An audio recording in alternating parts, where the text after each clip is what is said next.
자, 김여정 북한 노동당 부부장이요. 한국 민간단체 대북전단 살포에 반발하면서 치사하고 저열한 행위를 강력 규탄한다. 이렇게 비판을 했어요. 그러면서 대가를 치르게 될 것이다까지도 경고를 했습니다. 자, 이 발언 내용들은 어떻게 좀 이해를 하면 되겠습니까? 일단 지금 미국 대통령이 새로 이제 선출이 되고 예. 뭐 이런 상황인데 거기다가 현실적으로 북한의 어떤 그 홍보 삐라가 뿌려지고 그 무인기에서 저번에도 한번 말이 있었지 않습니까? 예. 그러니까 이 상황에서는 또 다른 어떤 그 경고를 하는 차원에서 예. 김여정이 그렇게 말을 한 것 같은데 뭐 여러 가지 뭐 예상되는 것은 있죠. 뭐 회색 지대의 뭐 이 그 충돌을 해가지고 여러 가지 그때처럼 오물풍선을 다시 뿌린다든가 GPS 교란을 한다든가 이런 거는 있겠지만은 아주 강력한 그 어떤 도발을 하기가 어려울 거라고 봅니다. 두 가지 네. 하나는 트럼프 대통령의 취임이 남아 있고 또 하나는 우크라이나에 파병을 해놓은 상태여서 예. 그 국제적인 그 시각이 북한으로 많이 지금 쏠려 있어요. 예. 쏠려 있는 상황에서는 아주 좀 강도 높은 도발은 하기는 어려울 것이고 저 체제를 위협하는 저런 것들이 이제 북한에 떨어지니까 어떤 회색지대의 도발 정도는 계속 해 나가겠죠. 알겠습니다. 지금 화면에 나온 장면 지금 보고 계시면요.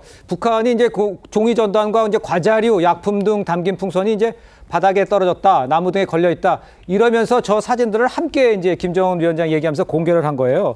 그러면 그 윤기찬 변호사께서 보시기에는 글쎄 저렇게 말하면서 뭐 두고 보자 이렇게 얘기를 하면 이번엔 뭐 또 도발 같은 걸 또 예상하게 되는 건가요? 김여정 부부장이 저 정자를 모르는 것 같아요. 초코파이.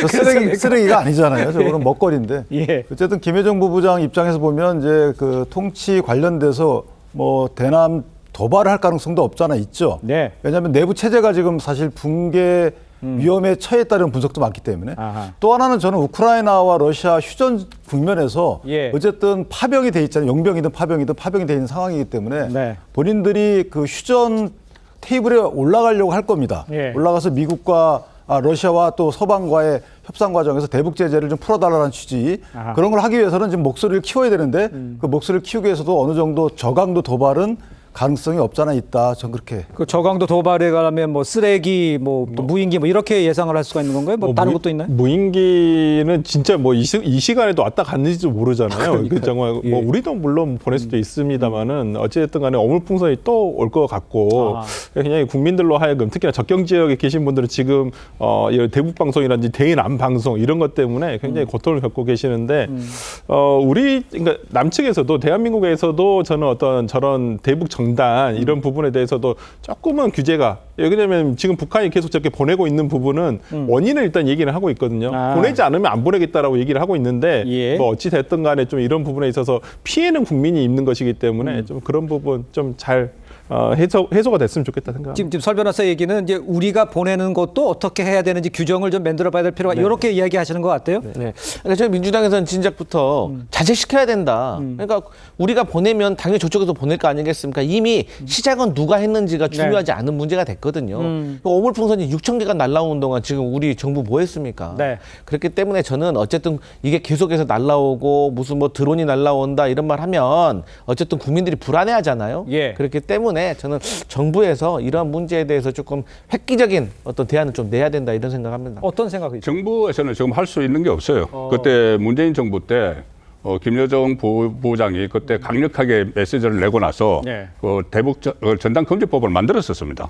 그래서 뭐 그때 김여정 하명법 이런 이야기까지 했지 않습니까? 그런데 그게 헌재에서 위헌 판결이 났어요. 네네. 위헌 판결이 나서 그것을 이제 효력이 없어진 상황에서 정부가 할 수 있는 것은 이제 탈북민 단체들을 좀 설득을 하는 그 정도 상황밖에 안 되는데 지금 말씀하신 그거는 저는 어느 정도 동의를 합니다. 이게 국민이 불안해하기 때문에 예. 이게 먼저 그 어떤 뭐 삐라 같은 것을 대북 전달을 내려 보내면은 그 상응하는 걸로 오물풍선이 오고 하니까 이렇게 양쪽이 좀 극한 대립을 할 때는 탈북민 단체에서도 조금은 좀 자제를 하는 그건 좀 필요하다고 봅니다. 물론 북한에 대한 실상을 알리는 그런 활동은 계속 해야 되지만 지금처럼 아주 아슬아슬한 국면까지 왔으면은 이 부분은 자제를 하고 나중에 또 할 수 있으니까요. 그것을 자발적으로 해야 되는 것이 정부에서 이렇게 할 부분은 찾기 어려울 것 같습니다. 알겠습니다. 윤기찬 변호사께는 지금 뭐 도발은 어떻게 대응을 해야 되는지 지금 얘기한 대로 풍선 보내는 거에 대한 우리 정부가 뭐 어떤 방안이 있는지 이런 것은 어떻게 평가하세요? 저는 개인적으로 북한 인권재단을 빨리 정상화해야 되는 방법도 있어요. 예. 지금 납북자 가족단체도 다시 보내겠다는 거거든요.